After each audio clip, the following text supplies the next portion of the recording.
We're going back to the classic style right now of filming in the dark. You guys remember when I used to do that all the time? It was kind of like a stylistic characteristic of this YouTube channel, which served to push people away and alienate them when I wanted to have more of a punk rock thing going on with my content. Also, it's just easy to record these videos because I often have these ideas for videos when my lights are off and when I'm laying in bed. So if I can just pull the phone out and then get the idea down really fast, that's going to make things easier for me. Anyway, so I was thinking about languages, in particular, the way that different languages are perceived. Now, there's nothing inherently better or worse about any particular language, nor is there anything that makes any given language inherently, uh, you know, less possible to acquire, right?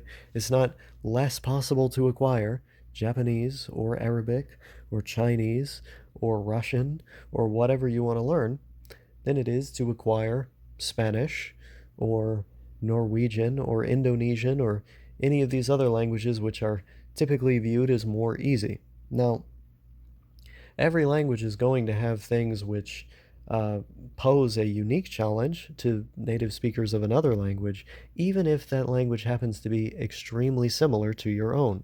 And of course, we know that certain languages take fewer classroom hours than others, depending on what their native language is. And this is due to similarities in vocabulary, many similar cognates, similarities in grammar, various things such as this. Now, why am I bringing all this up?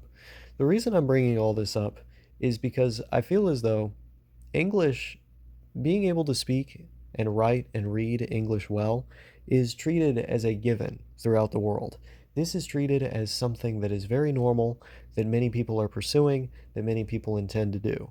And if you're in the United States, you've likely had a doctor or a teacher that speaks very well with incredible English who's from another country, oftentimes from African countries which do not speak English, oftentimes from Pakistan or India or many Middle Eastern countries. I had a Russian psychiatrist once that was incredible the way that he articulated himself. And Russian is quite a different language from English.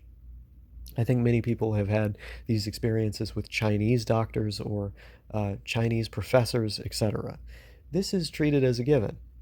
But again, there's nothing inherently, uh, acquirable about English.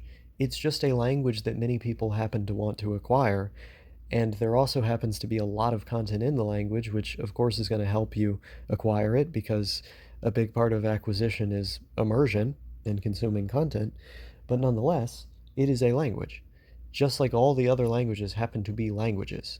And so, really, what's going to matter the most is the motivation of the learner and how long they put in to the pursuit of learning, of acquisition.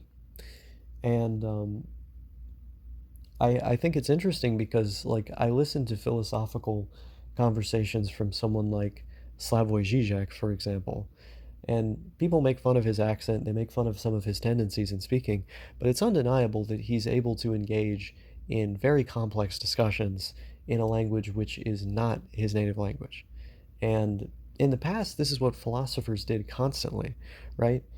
Many of the most famous philosophers spoke French, German, English, and sometimes a few other languages. And they could do so with a high level of proficiency. It's not because their brains were inherently better than some other people's, at least not modern day people. It is because they put massive amounts of work into it. And so, um, when I think about my pursuit of a language like Serbian, for example, which is not the language I spend the majority of my time on, but a sizable chunk, and I look at how vastly different the grammar is and how vastly different the vocabulary often is, how different the sounds are, the writing system is from my own.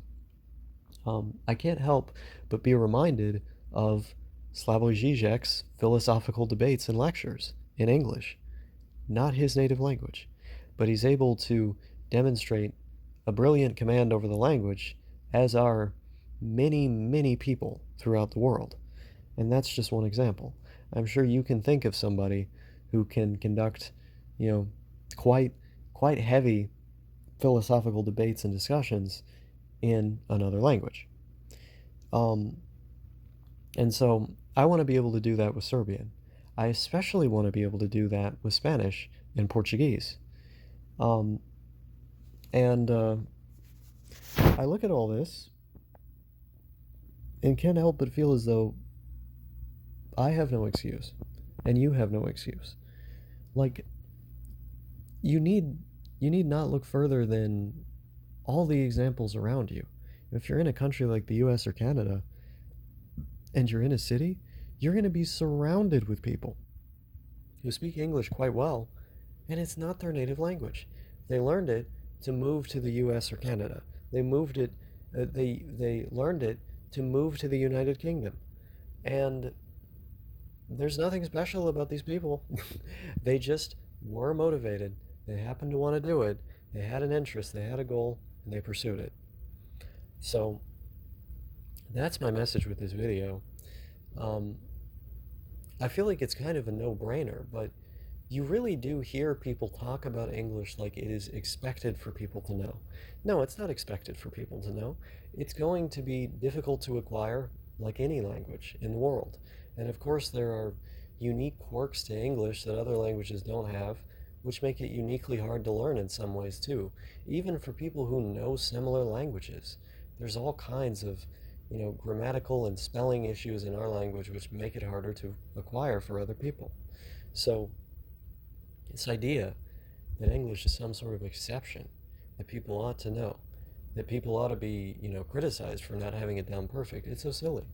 Because the very fact that they are trying is indicative of so much, of motivation, of effort, of work. They should be encouraged in that pursuit. But moreover, if you're trying to learn a language which is not English, like as an English speaker, for example, and you feel a little bit discouraged, just think about all the Chinese people, all the Russians, all the Arabs, etc., that have been able to learn English with a high degree of fluency, that can have these complex conversations, act as lawyers in the United States, doctors, engineers, etc., and they can engage in these complex talks. You don't have to do any of those really difficult professions, but you can learn at least at an intermediate level. There's nothing stopping you. Much like how there's nothing stopping the many people across Africa who speak 4 or 5 languages throughout their day. They're just exposed to them. And so they happen to use them. You can be exposed to a language as well, and you can utilize it as well. It doesn't have to be treated as this incredible endeavor. It's just a thing.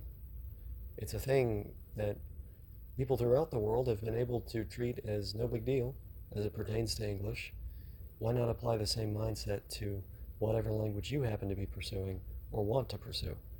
You can also treat it as no big deal, as something which you happen to want to acquire, and then do acquire. Get over the idea that it's a big thing.